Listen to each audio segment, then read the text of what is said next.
это, монтирую. Надо показательные прыжки сделать. Делайте прыжки. Не просто так.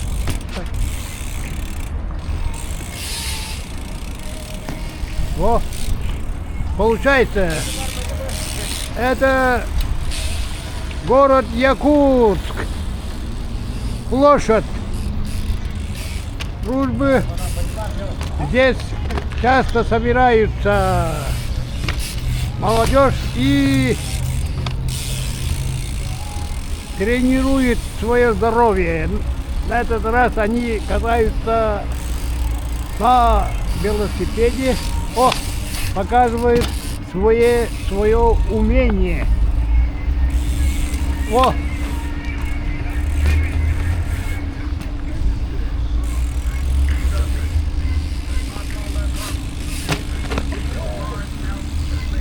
Так, тебя снимаю.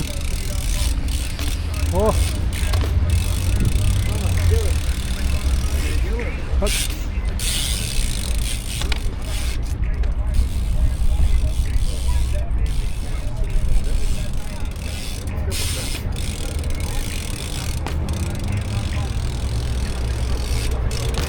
Нормально.